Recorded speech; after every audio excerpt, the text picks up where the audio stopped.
But I wanted to go back to your participation in the LS&A CRLT Large Course Initiative and just sort of ask a little bit about what ways participation in that with a community of faculty from across the college, with colleagues from the CRLT and from LS&A ISS. In what ways was that important for you in terms of thinking about this course? In what ways was that a beneficial program to participate in? Well, it was fundamental for me in getting me beyond this fancy $10 million classroom is a nifty way to do reporting out of group work, and into thinking team-based learning is actually a completely different way of teaching. Oh, I'm going to have to flip my classroom, but that's going to be worth it. So that already was part of my fundamental process in moving away from looking at the classroom and team-based learning in a narrow instrumental way and thinking this is a whole way of learning that I need to embrace fully, and that'll bring a completely new kinds of value to my classroom and my students' experience. Then you guys presented, you know, in a very economic way, you presented a ton of things that you saw. I mean, I pretty much did everything you presented. I did the scratch cards, I did the framing, I did the wrappers. I always say, okay, I'm not going to do one or two, I'm going to try to do it all. I think the single most valuable moment in the Large Course Initiative workshop was the final group exercise you asked us to do, which would be to diagram out a lesson plan for one of your earlier days in the classroom.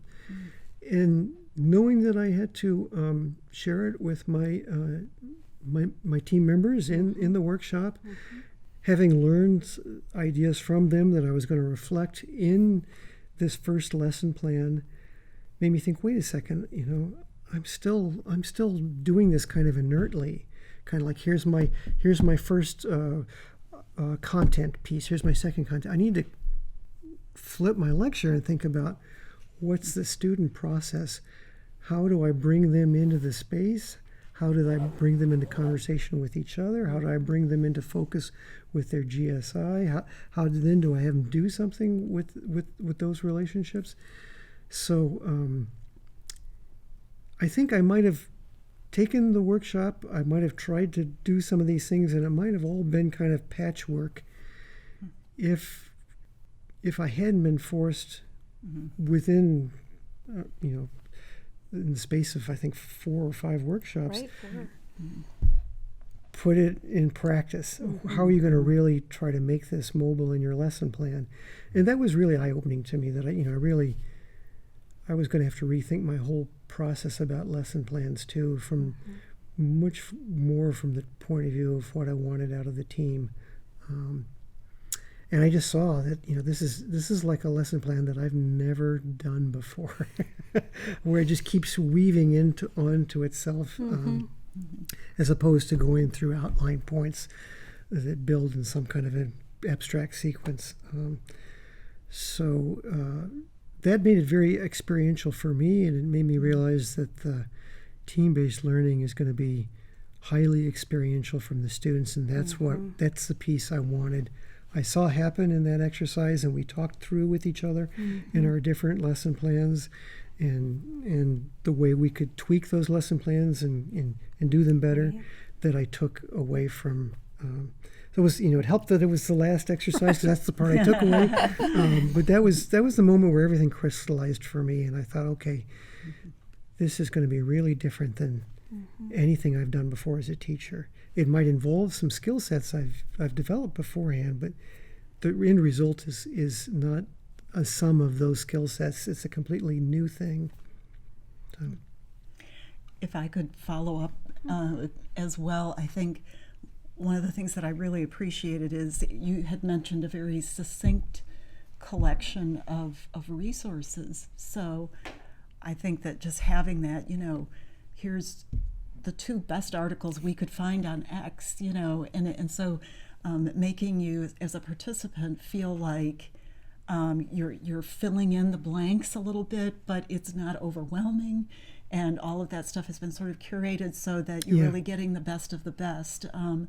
that component along with really lovely dinners together, because that's the format of it, which leads to this real sense of community and risk taking and these small activities that had the potential to really make you take these concepts out for a spin, if you will, but not overwhelming and doable from a time standpoint. I've had many faculty say to me, it was wonderful. It was 4 sessions, but it made me carve out time. And it's a resource that I can keep going back to because you have them nicely organized on a Canvas site. So kudos. Yeah. Well, and I think that the experimentation that you did this past year with this course, and also, even I think the iterative nature of this across these various conversations, and so the work that you did to implement Perusal in your course, which we then brought in as something for folks to work directly with as part of this iteration of the Large Course Initiative, was just a way in which I think being in this community to converse about teaching and learning helps build things over time, which is a really wonderful thing. Keeps it fresh. It keeps it current. It keeps it based in real teaching spaces with real instructors and real students and real lessons learned. Absolutely. I'll admit that I'm kind of a lone wolf in my work, and in our teaching we're kind of in silos. We never even talk to our colleagues about our teaching, never. Right.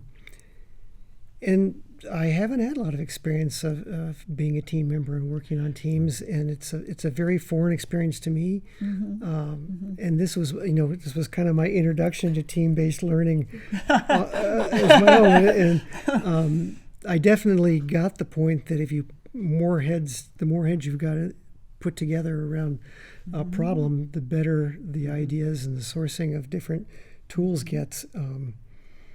But I'm still in my own process of learning how to surrender some control.